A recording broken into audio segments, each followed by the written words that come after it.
Bonjour, on va continuer avec la région à vue globale, avec vue squelette. Maintenant, on va continuer avec les muscles. Les muscles de la région glutéale sont de façon prépondérante des extrêmes. Sont donc les muscles de la région glutéale sont de façon prépondérante des extenseurs, des rotateurs et des abducteurs de la hanche. En plus de leur action sur la cuisse, le bassin fixe, les muscles contrôlent les mouvements du bassin lors de la membre inférieur, soit au moment de la vie, soit au temps de suspension durant la marche. Les tout aussi. Et on se réfère à la figure 6. Donc, à la figure 11, on voit que le mouvement glutéal est extenseur et vous avez le moyen et le glutéal qui est adapté. Piriforme, l'obturateur externe, les jumeaux et rotateur de ça, c'était pour la région glutéale. Au niveau de la cuisse, les principaux muscles fléchisseurs de la hanche, muscle ilio-psoas, muscle psoas, muscle le même muscle ne s'insère pas dans la région glutéale ou à la cuisse, mais viennent de la paroi postérieure de l'abdomen et passent sur le ligament inguinal ici, à l'extrémité supérieure du fémur. Voilà. Maintenant, on a les muscles de la hanche qui vont agir sur les muscles fléchisseurs de la hanche qui vont s'insérer de l'utérus au niveau de l'abdomen. On voit dans la figure 6. Voici donc le muscle psoas, le muscle iliaque, forme le muscle ilio. Et nous avons le ligament inguinal. On va donc passer sous le ligament inguinal pour venir s'insérer au niveau de l'extrémité supérieure du fémur. On a vu la région glutéale, on a vu les muscles de la hanche. Maintenant, allons pour les muscles de la cuisse et de la jambe, sont divisés en trois compartiments et des ligaments.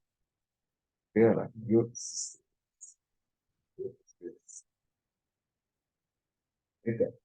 Au niveau de la cuisse, qui ça nous gagne? Au niveau de la cuisse, on distingue trois compartiments. Le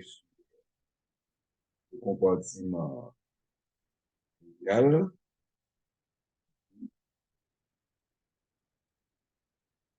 et dans le compartiment médial, on retrouve les adducteurs de la hanche. Adducteur, c'est lorsque vous avez tiré les deux cuisses. Le mouvement-là qu'on appelle adducteur. Le mouvement-là, c'est ab. À la cuisse, on distingue trois compartiments.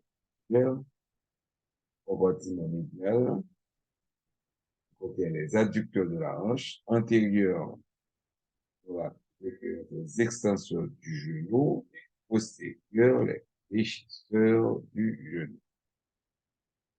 La plupart des muscles agissent.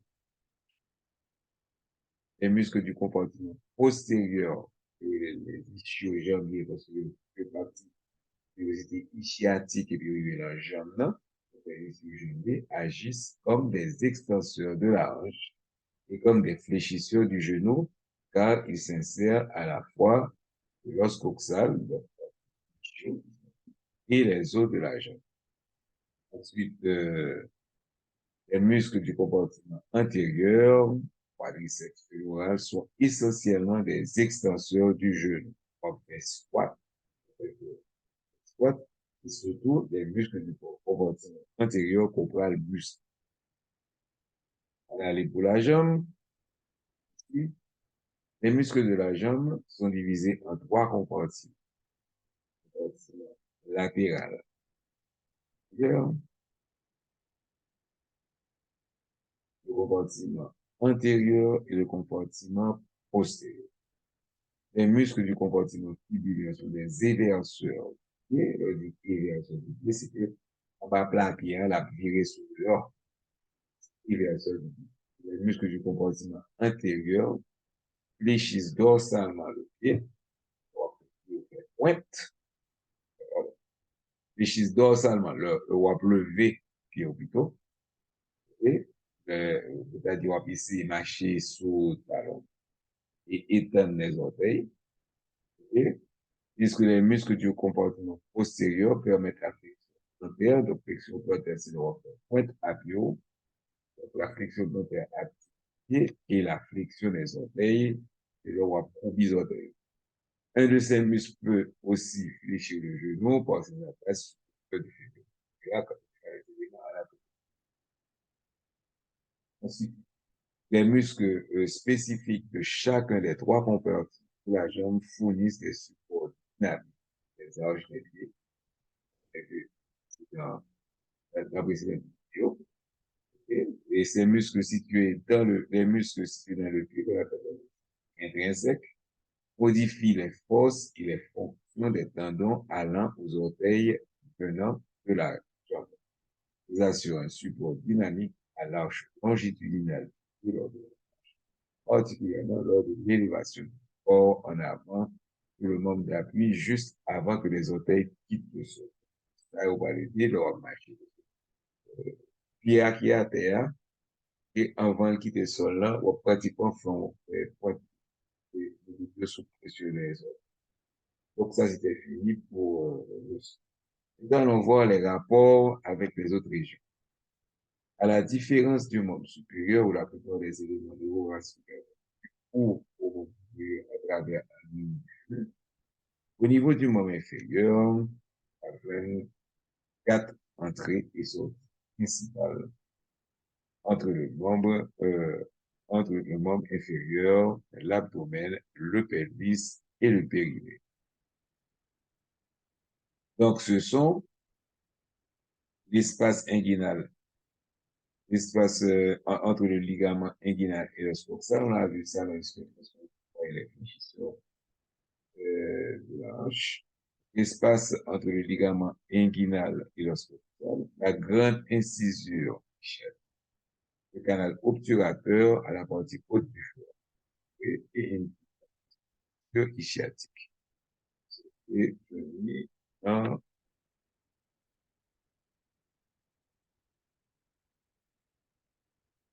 ça, voilà. Ici, nous avons le schéma qui montre les ouvertures et communications entre le membre inférieur et les autres membres. Le cadre ici, vous avez l'ouverture du périnée, et la fermeture de l'orifice inférieur. Vous avez ici l'orifice.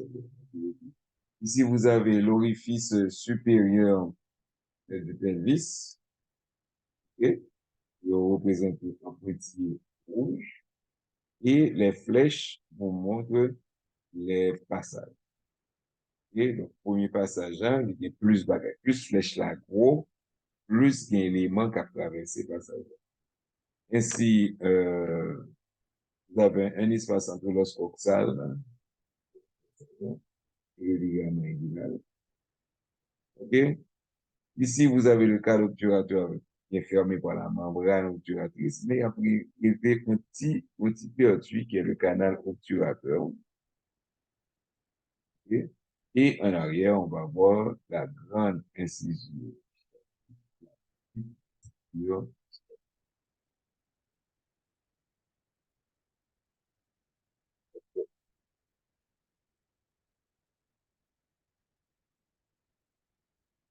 Privée,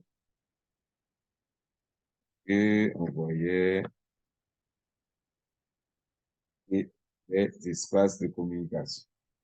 Est un rapport du membre inférieur avec l'abdomen. Le membre inférieur communique directement avec l'abdomen par l'espace entre l'os coxal et le ligament inguinal.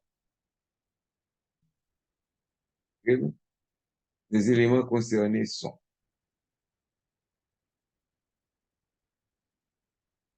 les muscles, au niveau musculaire, les muscles psoas, les muscles iliaques et tirés. Bon, c'est un compliqué, mais on commence à s'habituer avec les noms.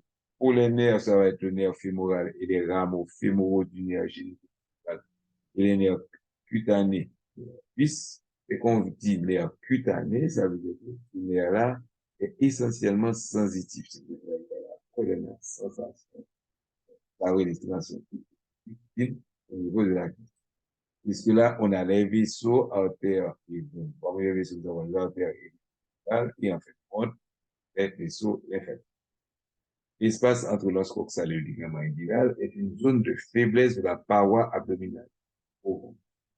On peut noter des protrusions anormales du contenu de la cavité abdominale vers la cuisse, la hernie fémorale. En fait, tout ça veut dire que espace, et c'est de faiblesse, c'est surtout pour les hommes parce que les testicules garçons, et ils commencent à fait en dedans, mais il faut le sortir pour la prendre la bourse. Et si perdu, et côté du sorti, canal, côté traversé par l'abdominal, il y a le canal inguinal, et c'est ce qu'on appelle une zone de faiblesse. Le type de hernie survient habituellement au niveau du passage des vaisseaux lymphatiques vers le canal fémoral. Un domaine que l'on passe. Le rapport du membre inférieur avec le pelvis. Les éléments anatomiques contenus dans le pelvis communiquent avec deux orifices principaux. Okay? En arrière, les vaisseaux et les muscles communiquent avec la région glutéale par la grande incisure. Et éléments ça, ce sont le muscle piriforme qui on appelle la c'est important parce qu'il a séparé grande incisure sciatique en deux orifices, un orifice suprapiriforme et un orifice infrapiriforme. Ensuite, vous avez le fameux nerf sciatique et les nerfs glutéaux supérieurs et inférieurs et le nerf pudendal. Donc, nerf sciatique, ça va être inférieur, les nerfs glutéaux supérieurs et inférieurs, les muscles de la région glutéale, avec le nerf pudendal. Pudendal vient de pudeur en bon les nerfs honteux, c'est le nerf qui va aller dans les parties génitales. Les vaisseaux, donc, on va retrouver les vaisseaux suivants, les artères glutéales supérieures et inférieures, ainsi que l'artère pudendale interne. Le nerf sciatique est le plus volumineux, nerf périphérique.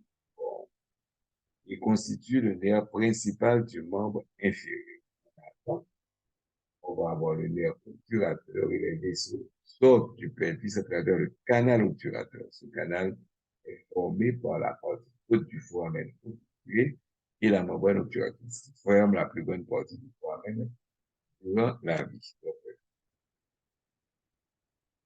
au niveau du pelvis, vous avez donc la glande et le canal obturateur qui est fermé par la membrane obturatrice.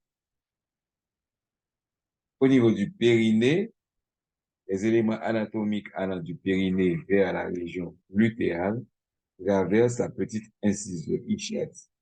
L'élément le plus important est le tendon du muscle musculateur interne. Le nerf et l'artère du périnée, artère pudendale interne, le nerf pudendal interne, sortent du pelvis par la grande incision ischiatique et pénètrent dans la région de la région glutéale, puis on tourne immédiatement les pieds et le ligament sacro-épineux pour retourner par la petite incision sciatique dans le périnée. Le périnée, ce sont les parties molles que nous gagnons entre les cuisses. Donc, voilà, rentrer, contourner ici. Là, la région vitréale, et puis la peau passe ici pour aller dans le périnée. OK, donc ça, c'était les rapports. Donc, les rapports avec le périnée, le pelvis,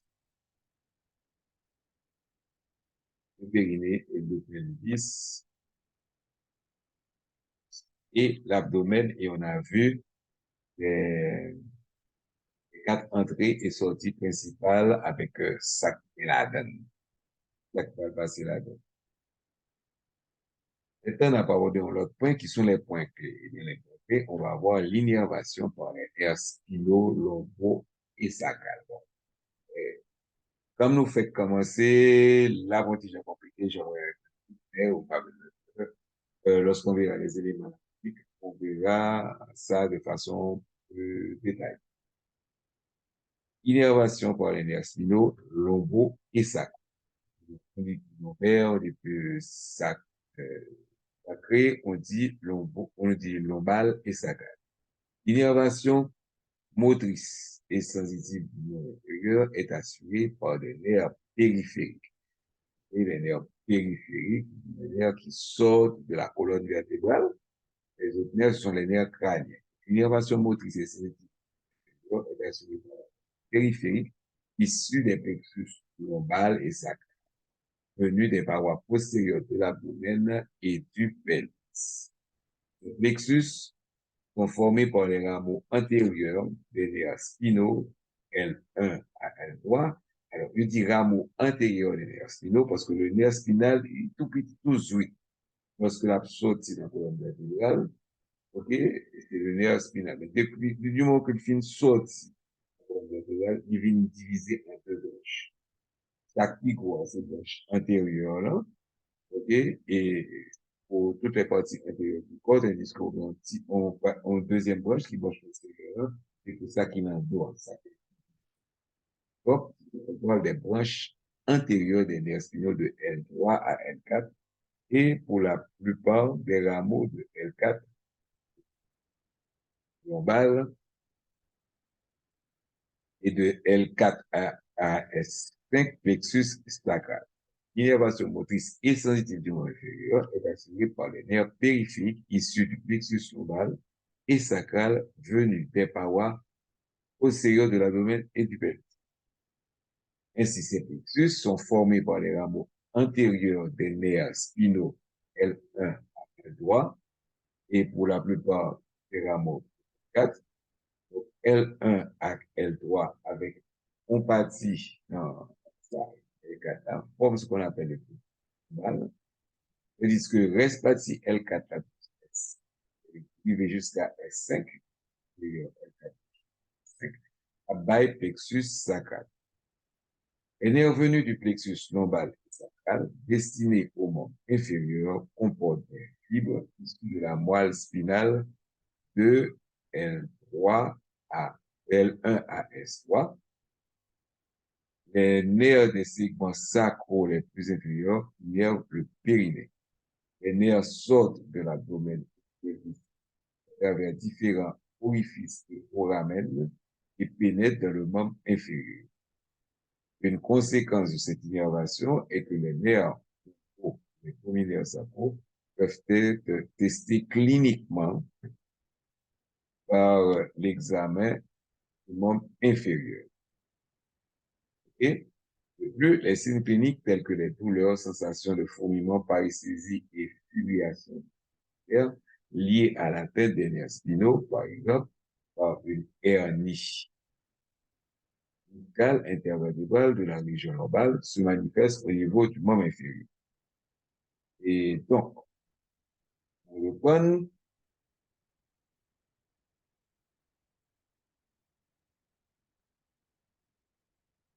les figures, ces deux plexus. Songez, bien L3 à L1 à L3, au compatible à L4, L4, 5, l'autre partie L4, et S5, donne le plexus sacral. Et donc, d'abord, constitution. Plus, après ça, nous allons expliquer notre bagage là.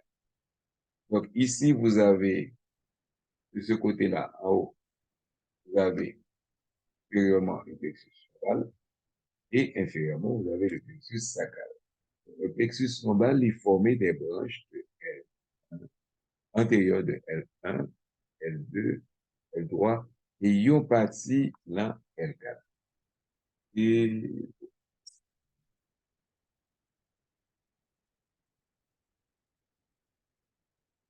ok?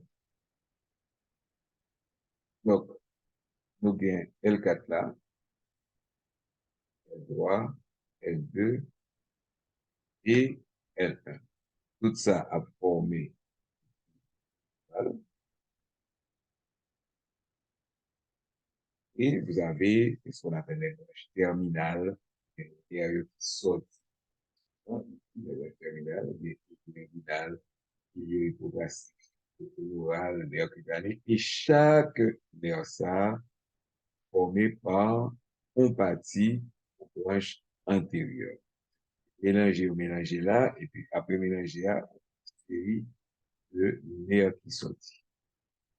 Et vous avez le nerf fémoral, le terminal et le nerf obturateur pour le membre inférieur. Tandis que deuxième partie, L4 là, avec L5, S, et former, ça le plexus sacral. Et les nerfs les plus intéressants c'est le nerf glutéal supérieur, le nerf sciatique, le nerf glutéal inférieur et le nerf pudendal. Le nerf pudendal, c'est le nerf glutéal supérieur, glutéal inférieur, ça va être la région glutéale, ça peut être ça. Ensuite, pour toute la partie postérieure du nerf, la partie postérieure de la jambe, on va avoir le nerf sciatique. Il y a ces deux branches terminales, qui sont le nerf tibial, formé des branches de L4 à S3 et le nerf fibulaire courbe. Voilà pour la constitution des plexus. Il y a le monde malade, par exemple, au niveau de la et là, vous avez les disques vertébraux, ils ont fait un hernie, qui est dans le mode donc, suivant le niveau de nerf qui atteint, ou quand on est qui nerf, côté hernie, suivent parce que, on y checké, il faut qu'on ait une innervation du membre inférieur. Donc, les signes cliniques, par là, quand faut mal, quand c'est ou bien un petit courant, ou bien muscle à vibrer. Ça, oui. Donc, c'est un petit courant qui est caractérisé, vite, ou bien muscle qui vibré, qui a tremblé, et la fibrillation de tout ça montre que nerf, là, que le plexus sacral ou le plexus pal, ok, et il est lié à atteinte des nerfs, ok. Il y a qui j'ont qu'à déterminer, qui j'ont qu'à ouais, qui type de nerf qui atteint, ou qu'à passer par plusieurs façons. Pour les patients, ou qu'à passer, c'est au niveau des dermatomes. C'est-à-dire que c'est la peau. Ok, donc les dermatomes du membre inférieur, vous regardez dans la vidéo 16, ici. Et donc, dermatome, ça, c'est au niveau de la peau. Et chaque région, ou un point ou quatre, et puis la peau, si vous la marquez ou pas. Ainsi, au niveau du terminal, c'est la branche antérieure. Hein? Au niveau de la face externe, de la face latérale de la cuisse, et c'est L2, face médiale de la cuisse, c'est L3, et face médiale hallux, face latérale, c'est 5, Et puis, bord latéral du pied, et sauter là, c'est S. On sait qu'on a checké et qui n'est qui a pas de problème parce que zone ça, il soit libre vient augmenter sensibilité, donc, le moment il est normal, on tire fleurement, il a senti mal, ou bien il a anesthésie. Ben, donc, ça se voit au niveau des dermatomes. Parce que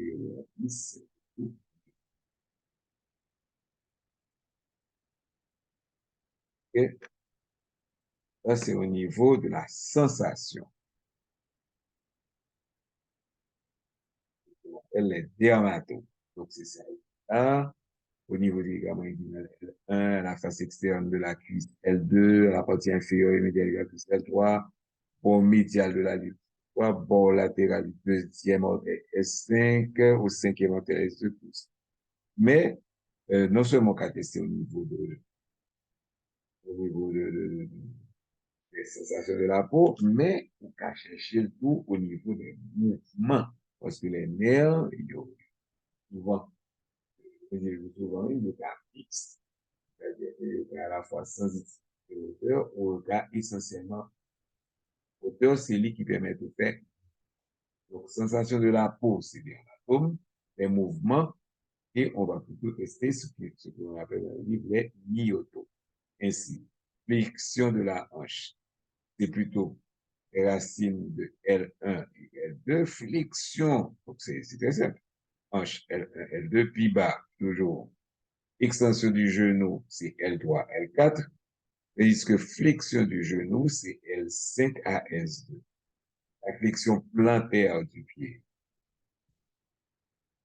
Flexion plantaire du pied est contrôlée en majorité par S2 et S1, tandis que l'adduction, c'est lorsqu'on va rassembler les orteils est contrôlée par S2 et S1. Si vous n'avez pas, si vous n'êtes indisposé, il n'est pas inconscience, ok, et presque dans le coma, ou bien la personne, ce qu'on appelle la personne est inconsciente, ok, ou pas qu'à tester pour voir, parce que tester pour voir, c'est l'absentile, c'est pas sentile, ou pas qu'à demander le faire mouvement. Parce que là, c'est une sensibilité profonde au niveau de la peau, c'est la sensibilité.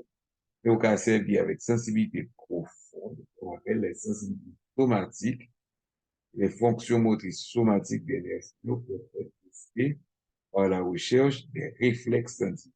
La caprice ou pas de vous, et si les remarchés, Corio pourra répondre par et l'on tape sur tendon ou raccourci tendon et on va avoir une réponse qu'on appelle des réflexes sensibles. On va répéter.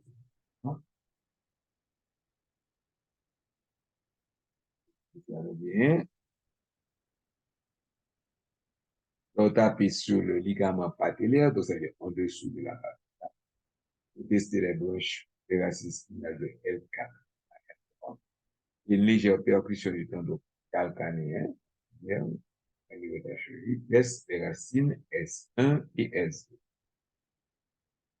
Maintenant, chacun des muscles du groupe musculaire principal, chacun des muscles du groupe musculaire principal du groupe inférieur est innervé par un ou plusieurs nerfs principaux issus d'un plexus lombar et sacral.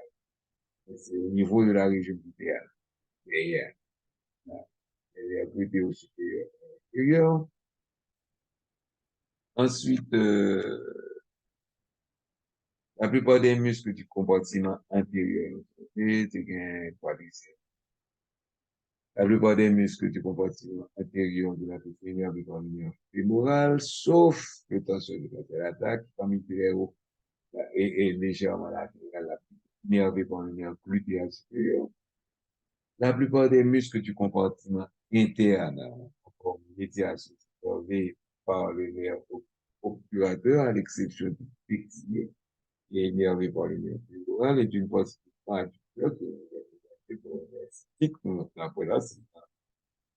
Pratiquant adducteur pied postérieur, et la plupart des muscles du compartiment postérieur de la cuisse et de la jambe, ainsi que de la plante du pied, sont innervés par le rameau tibial du nerf sciatique, à l'exception de la haute portion du biceps fémoral, à la face postérieure de la cuisse, qui lui est innervé par le nerf fibulaire, rameau du nerf sciatique. Le nerf sciatique a divisé en deux, nerf commun et les compartiments antérieurs et latéraux de la jambe et les compartiments supérieurs. En plus de l'innervation des muscles, chacun des nerfs, le schéma volé, oui. Donc, ce schéma-là, et vous voyez le nerf fémoral, compartiment antérieur de la cuisse, le nerf compartiment médial de la cuisse, tandis que le compartiment postérieur de la cuisse de la jambe et de la famille, c'est très sciatique. Il l'a divisé en ces deux branches terminales. Donc, on va avoir le nerf fibulaire pour l'autre partie. Et en bleu là. Et en bleu, c'est pour le nerf sciatique. Voici pour les nerfs.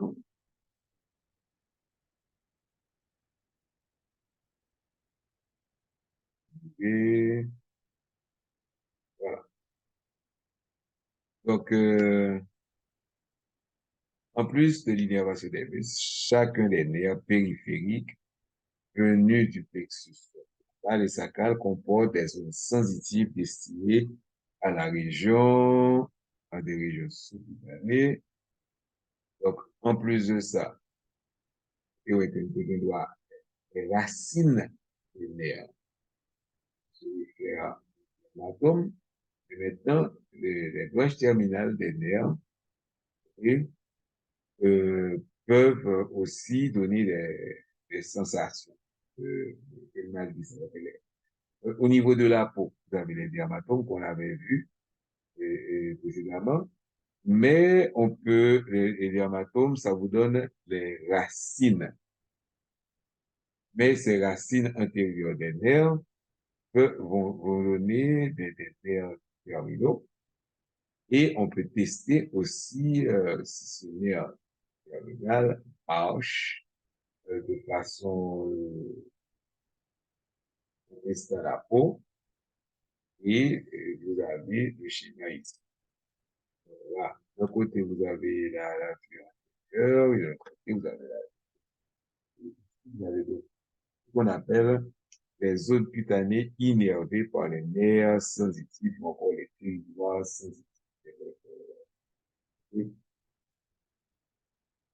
Ainsi, vous avez le nerf cutané latéral de la cuisse qui vient du plexus lombal pour la partie latérale de la cuisse.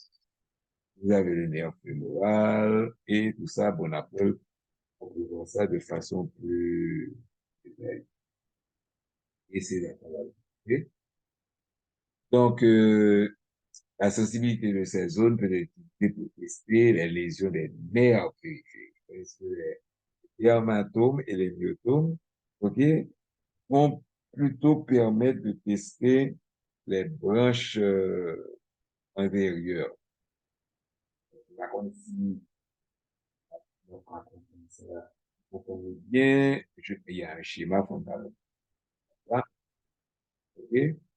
Ainsi, les dermatomes et les myotomes. On va tester qui branche ça ou qui atteint. Le fait sortir dans la colonne vertébrale. Il y a tout nerf ça pour aller ranger et former ce qu'on appelle des branches terminales. Encore des branches de nerfs périphériques. Pas le nerf opérateur, le nerf glutéal supérieur, le nerf sciatique, le nerf glutéal intérieur et le nerf pudendal. Il y a, si vous voulez connaître s'il y a une lésion, une nerf périphérique qui est blessé, on va se référer à leur territoire nerveux. c'est que l'on dit comme ça, nous comprenons plus. Donc, c'est ça que le dos, le nerf fémoral, le nerf haut de la façon de sont vers au chien.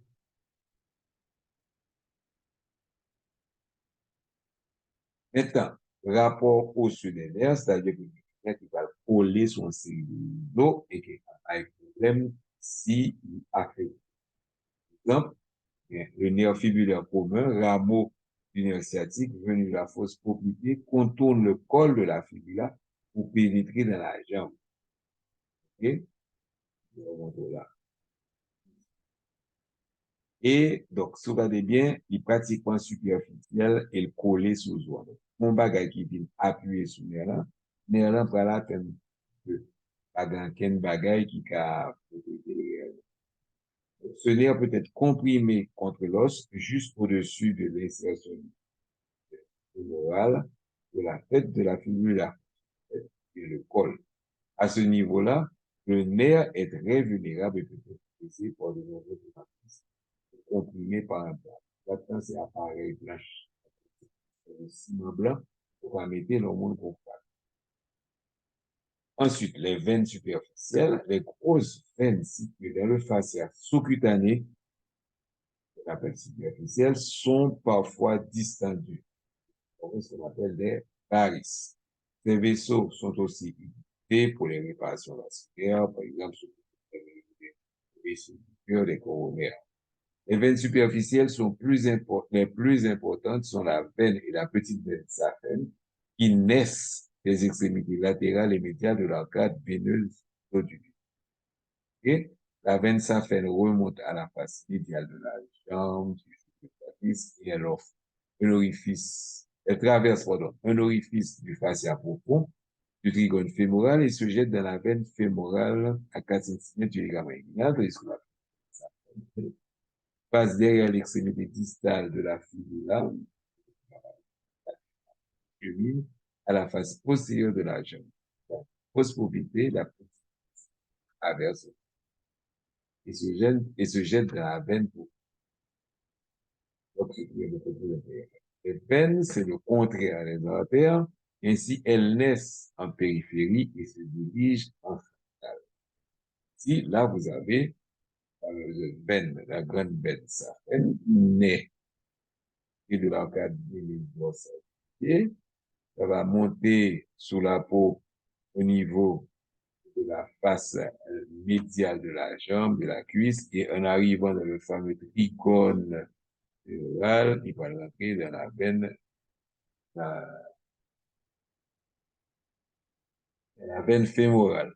Tandis que la petite veine saphène, elle naît aussi de l'arcade veineuse dorsale, plus du côté de la veine marginale latérale, qui va le passer en arrière de la malléole latérale et venir au niveau et se jeter dans la veine fémorale.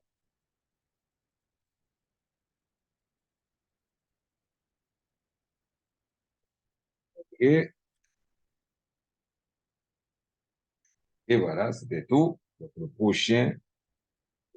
la prochaine vidéo, ce sera pour l'anatomie régionale. Et à la prochaine vidéo.